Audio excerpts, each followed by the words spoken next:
This is the Female Founder Show with host and entrepreneur Bridget Fitzpatrick, exclusively on ASBN.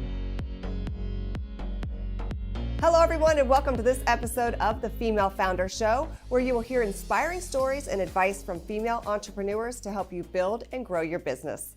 This show is designed to inspire and motivate other female founders to be the best they can be. Today's guest is Liza Rodewald, founder and CEO of Instant Teams. Instant Teams is a technology platform that enables companies to create and manage remote customer success teams powered by a workforce of military spouses. She's a four-time entrepreneur and a software engineer with over 16 years of experience. Liza, thank you so much for joining us today. Thank you for having me. It's a pleasure to be here. Yes. Can you talk to us about what was your motivation for starting your company? Sure. So I call myself kind of an accidental entrepreneur. I started my first software company when my son was actually 16 months old, and I was doing a lot of traveling for work.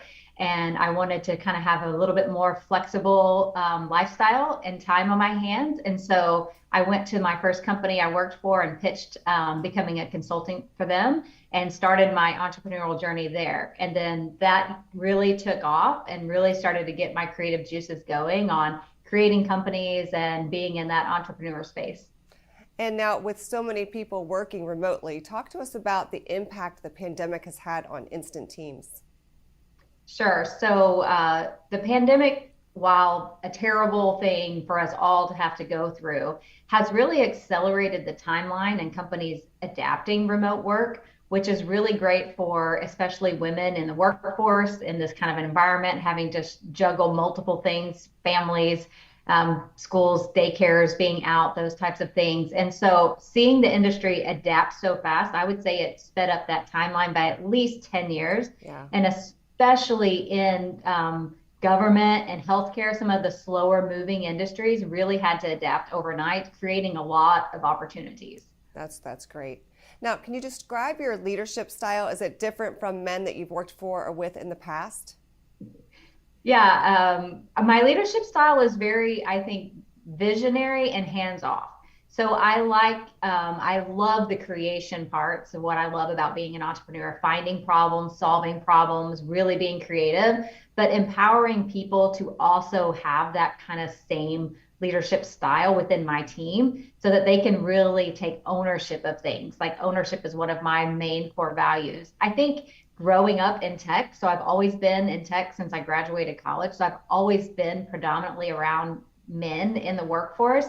That my leadership style, I don't know if it necessarily adapted from that, but has always just been a part of what I've done in the different businesses that I've created. But I really like to empower the people that work for me, empower them to join the vision and be really creative. That's what really gets me excited. I think that's great.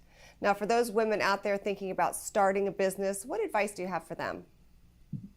Well, first of all, it's very hard. So I always like to be very transparent about creating a company, starting a business is a lot of work, right? So it's going to be more work than a typical 9-to-5. It takes more grit to dig in and, lots of highs, lots of lows, but it's very, very rewarding and very exciting. So if you have kind of that personality who wants to go out and get something, you have big goals, I strongly encourage it. But I also strongly dislike some of the narrative that's online these days about how easy it is to start a business or how quick it is. It is a journey. It is difficult, but it is worth it when you get in it and do it. And I just like to encourage people, go for it. Like if that's what you really want, go for it. Just know that it's a roller coaster that you'll be on, during the creation and even the lifeline. It doesn't get necessarily easier. The problems just get different. Mm-hmm. Exactly. Yes, it's a lot of hard work. So on your most challenging days, how do you stay positive and motivated? So I like to start all of my days. The first thing that I do is exercise. And I think it's really important as a female entrepreneur, as an entrepreneur in general, to take care of yourself, because if you're run down, you cannot stay motivated. Your body will literally break down on you. And I had kind of that sort of experience about 8 months ago where I was a little burned out. I wasn't eating really well, wasn't sleeping really well. And I knew, okay, to be my best optimal self, I've got to create better habits and better routines. And so doing that, making sure you're taking care of yourself, making sure you're getting exercise in. It's very easy to sit at this desk for 12, 13, 14 hours and not get up. Yeah. But really making those things a priority helps keep you motivated, helps keeps your mind clear, helps keep you inspired. Just moving keeps your mind inspired. I usually think of my best ideas and my best thoughts when I'm exercising and doing things like that versus sitting here at the desk. Absolutely. I couldn't agree more. Now, knowing what you know now, is there anything that you would have done differently when starting your business? So we're a venture capital backed company. So we've raised money, which only 2.2% of venture capital goes to female founders.